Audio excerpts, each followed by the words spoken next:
আপনারা সকলে ভালো আছেন? আলহামদুলিল্লাহ।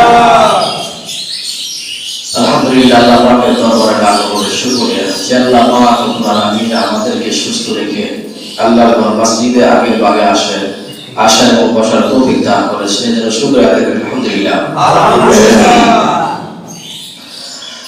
আলহামদুলিল্লাহ নাহমাদুহু ওয়া নাস্তাঈনুহু ওয়া নাস্তাগফিরুহু ওয়া নু'মিনু বিহি ওয়া নাতাওয়াক্কালু আলাইহি ونعوذ بالله من شرور أنفسنا ومن سيئات أعمالنا من يهده الله فلا مضل له ومن يضلله فلا هادي له ونشهد أن لا إله إلا الله وحده لا شريك له لا جد له ولا ند له ولا مثل له ونشهد أن سيدنا وسندنا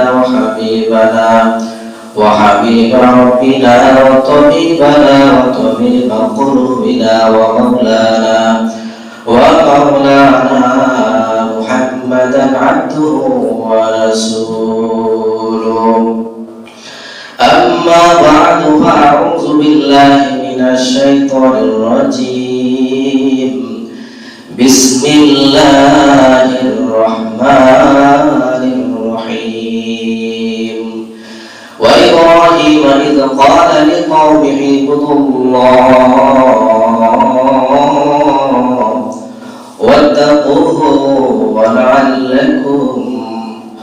واتقوه ذلكم خير لكم إن كنتم تعلمون. إنما تعبدون من دون الله أوثانا وتخلقون إفكا إن الذين تعبدون من دون الله لا يملكون لكم رزقا فابتغوا عند الله رزقا واعبدوه واشكره له إليه ترجعون. وإن تكذبوا فقد كذب أمم من قبلكم وما على الرسول إلا البلاغ المبين. وقال رسول الله صلى الله عليه وسلم بني الإسلام على خمس شهادة أن لا إله إلا الله وأن محمدا رسول الله وإقام الصلاة وإيتاء الزكاة والحج وصوم رمضان أو كما قال النبي صلى الله عليه وسلم. وقال تعالى في شان حبيبه إن الله وملائكته يصلون على النبي يا أيها الذين آمنوا صلوا عليه وسلموا تسليما. اللهم صل على سيدنا مولانا محمد وعلى آل سيدنا مولانا محمد. اللهم صل على سيدنا مولانا محمد وعلى آل سيدنا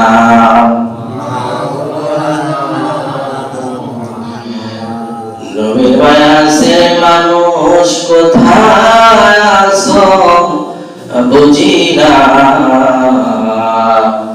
কাল হাসরে নবী বিনে সুপারিশকারী পাইবা না। আল্লাহুম্মা সাল্লি আলা সাইয়্যিদিনা মাওলানা মুহাম্মদ وعلى آل سيدنا مولانا محمد. নবীর দরুদ পড়ে মানুষ জবান রাখো যাইয়া কাল হাসরে নবী দিনে শাফাআত করি পাইবারা আল্লাহুম্মা সাল্লি আলা সাইয়্যিদিনা মাওলানা মুহাম্মদ ওয়া আলা আলি সাইয়্যিদিনা মাওলানা মুহাম্মদ চিন্তা করে করে মন অমরাত্র নিশির গভীরে মরণকালে বান্ধবনায় কে যাবে তোর সঙ্গেতে আল্লাহুম্মা সাইয়্যিদিনা মাওলানা মুহাম্মদ ওয়া আলা আলি সাইয়্যিদিনা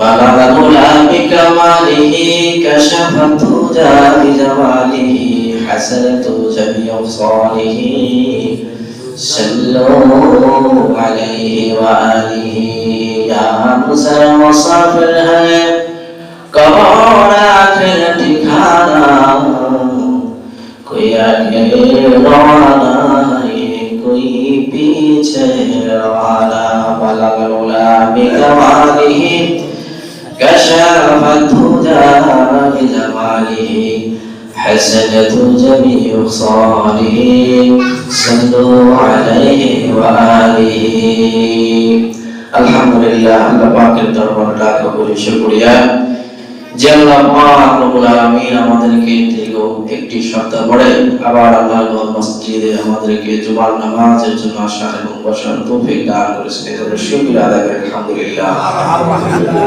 আল্লাহ পাকের দরবারে লাখ কোটি শুকরিয়া যে আল্লাহ পাক রব্বুল আলামিন আমাদেরকে নিজ দায়িত্বে নিজ জ্ঞানে আল্লাহ তাআলা পবিত্র জুমার দিনে পবিত্র জুমার নামাজটুকু আদায় করার জন্য এখানে আসার এবং বসার তৌফিক দিয়েছেন এটা বড় নিয়ামত মনে করতে হবে আল্লাহ তাআলা আমাদেরকে নিয়ামত দিয়েছেন নিয়ামতের শুকরিয়া আদায় করা হলো কি আলহামদুলিল্লাহ বলা কি বলা আপনাকে আমাকে আল্লাহ তাআলা যে আসার তৌফিক দিয়েছেন এটা বড় নিয়ামত না নাকি আপনাকে আমাকে আল্লাহ তাআলা এখানে আগে ভাগেই আসার তৌফিক দিয়েছেন কত মানুষ এখনো আসতে পারে নাই বহু মানুষ হাসপাতালের পেটের ভিতরে আছে বহু মানুষ ঘরের ভিতরে বিছনায় কাতরাচ্ছে বহু মানুষ অসুস্থ হয়ে বিভিন্ন হাসপাতালের ভিতরে দৌড়াদৌড়ি করতেছে যে আল্লাহ পাক রব্বুল আলামিন আপনাকে আমাকে সুস্থ রেখেছেন এটা সবথেকে বড় নিয়ামত মনে করতে হবে নিয়ামতের শুকরিয়া বান্দা যদি আদায় করে তাহলে আল্লাহ তাআলা নিয়ামত আরো বাড়ায় দিবে আমি গত সপ্তাহে আপনাদের সামনে আলোচনা করেছিলাম আমাদের জাতির পিতা হযরত ইব্রাহিম আলাইহিস সালামের সম্পর্কে সামান্য কিছু ইতিহাস আপনাদের সামনে বলেছিলাম যে ইব্রাহিম আলাইহিস সালাম কঠিন পরীক্ষা দিয়েছেন কঠিন পরীক্ষা দেওয়ার কারণে আল্লাহ পাক তাকে প্রিয় হাবিব বানিয়ে নিয়েছেন আল্লাহর দোস্ত বানিয়ে নিয়েছেন পরীক্ষা ছাড়া কেউ সফলতা অর্জন করতে পারবে না দুনিয়ার পরীক্ষা হোক আখিরাতের পরীক্ষা হোক সকলেরই পরীক্ষা দিতে হবে না পরীক্ষা যারা সফলতা অর্জন করতে পারবে তারা দুনিয়াতেও শান্তি আখিরাতেও শান্তি দুনিয়ার পরীক্ষা হলো খুবই সহজ আখিরাতের পরীক্ষা খুবই কঠিন এই দুনিয়ার পরীক্ষা এটা হলো দুনিয়ার একটা পরীক্ষা আখিরাতের একটা পরীক্ষার হল এই দুনিয়ার ভিতরে যারা কি করবে আল্লাহর হুকুম নবীর তরিকা মানবে যারা পরীক্ষা দিয়ে পাস করবে তাদের জন্য আল্লাহ তাআলা আখিরাতে রেখেছে শান্তিময় একটা স্থান জান্নাতুল ফিরদাউস আমরা সকলে জান্নাতুল ফিরদাউসে যেতে চাই ইনশাআল্লাহ আমাদের আল্লাহ তাআলা এই জান্নাতুল ফিরদাউস আল্লাহ তাআলা দান করবে কষ্টের বিনিময়ে কিসের বিনিময়ে কষ্টের বিনিময়ে দান করবে শুয়া ঘুমায় না কাটাইবেন তারপরে যাবেন মুশকিল কারো সম্ভব নয় যদি সম্ভব হইতো তাহলে সাহাবায়ে কেরামরা নবী আলাইহিস সালাম এত কষ্ট করতেন না কষ্টের বিনিময়ে কি জান্নাত অর্জন করা লাগবে নাকি কষ্টের বিনিময় যারা দুনিয়ার দিকে তাকায় দেখেন যারা বেশি বেশি কষ্ট করতেছে তারা দুনিয়াতে লাভবান হবে, আর যারা আখিরাতের লাইনে কষ্ট করতেছে তারা আখিরাতের লাইনেও কি হবে, লাভবান হবে। আপনাদের এলাকা থেকে ধরেন 5 জন আপনার সন্তানেরা বিদেশে গেছে, বিদেশে যাওয়ার পরে কিছু কিছু সন্তানরা সফলতা অর্জন করতে পেরেছে। যেমন 5 জনের ভিতরে 3 জন সফলতা অর্জন করছে, 2 জন অর্জন করতে পারে না। এখন 5 জনের ভিতরে 3 জন যে সফলতা অর্জন করতে পারছে, এর পিছনে ইতিহাস যদি দেখেন তাহলে তারা শুয়া বয়া অযথা সময় নষ্ট করে নাই, তারা পরিশ্রম করেছে। আর যে 2 জন সফলতা অর্জন করতে পারে না, তাদের পিছনে তাকায় দেখেন তারা শুয়া বয়া কি সময় নষ্ট করেছে, টাকা জুয়া খেলে খেলে টাকাগুলো নষ্ট করে দিয়েছে। 5 বছর পরে বাড়িতে আসছে, যেই বাড়ি ভাঙাচোরা ছিল সেই বাড়ি সেমনই রয়েছে, তেমনই রয়েছে। কিছু কিছু সফলতা অর্জন করতে পারে না, কারণ সেখানে কি করছে, সময়টাকে নষ্ট করে দিয়েছে। তদ্রূপভাবে দুনিয়াতে আমরা যারা আছি, আমরাও এভাবে যদি চিন্তা করি, আমাদের সমাজের ভিতরে যদি 200-250 লোক থাকে, এই 200-250 লোকের ভিতরে কিছু কিছু মানুষ সফলতা অর্জন করতে পারবে, কিছু কিছু মানুষ পারবে না, কারণ তারা আল্লাহর হুকুম পরিপূর্ণভাবে মানার চেষ্টা করে না, তারা মানেও না। আবার কিছু কিছু সংখ্যক লোক আছে যথাসম্ভব তারা চেষ্টা করতেছে। তাহলে মানুষ 2 ভাগে বিভক্ত হবে, এক দল মানুষ হবে কি জান্নাতি, আর এক দল মানুষ হবে জাহান্নামী। তাহলে সফলতা অর্জন করতে হলে, পরীক্ষায় পাস করতে হলে কষ্ট করার দরকার আছে না নাই? কষ্ট করতে হবে রে ভাই, কষ্ট ছাড়া সফলতা অর্জন করা কঠিন কঠিন হয়ে যাবে, কঠিন কারো কি সম্ভব হবে না। তাহলে আমি আপনাদের সামনে গত সপ্তাহে আলোচনা করছিলাম, শেষ পর্যায়ে আলোচনা করছিলাম যে ইব্রাহিম আলাইহিস সালামকে মহা মিষ্টান, সব থেকে জালিম, সব থেকে অবাধ্য আল্লাহ তাআলা একজন বান্দা ছিল, যার নাম সকলেই জানি নমরুদ। এই নমরুদে ইব্রাহিম আলাইহিস সালামের দাওয়াত গ্রহণ করলো না, কিন্তু কি করলো, ইব্রাহিম আলাইহিস সালামের বিরোধিতা করলো। এমনকি শুধু ইব্রাহিম আলাইহিস সালামের বিরোধিতা করে শেষ হয় নাই, এমনকি ইব্রাহিম আলাইহিস সালামের খোদার বিপক্ষ সে কি করছে, বিরোধিতা করেছে। ইব্রাহিম আলাইহিস সালাম তার খোদা আল্লাহ তাআলা সম্পর্কেও আল্লাহ তাআলাকে নির্ভরশীল করছে, বিরোধিতা করেছে। শুধু ইব্রাহিমকে নিয়ে নয়, এই মহা মিষ্টান এই নমরুদের কাছে এমনকি ঈমানি দাওয়াত নিয়ে আল্লাহ তাআলা ফেরেশতাকেও কি পাঠাইছিলেন, ফেরেশতারাও ঈমানি দাওয়াত দিয়া এই নমরুদের বাদশা নমরুদের কাছে গিয়েছিলেন, কিন্তু কি করছে, সে তার এই ঈমানি দাওয়াতকে প্রত্যাখ্যান করেছে। যাই হোক, আসেন তাহলে ইব্রাহিম আলাইহিস সালাম অনেক চেষ্টা করেছে হেদায়েত করার জন্য, কিন্তু কি সে হেদায়েত গ্রহণ করে না। অনেক চেষ্টা করা সত্ত্বেও সে করে নাই, ইব্রাহিম আলাইহিস সালামের দাওয়াত গ্রহণ করে নাই, করছে করে নাই।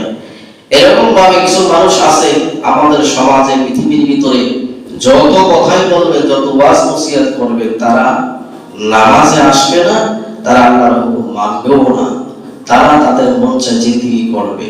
তাহলে সেই জমানার ভিতরে ছিল, এখনো কি আছে, আছে না নাই? এখনো আছে, এখনো থাকবে, কিয়ামত পর্যন্ত থাকবে।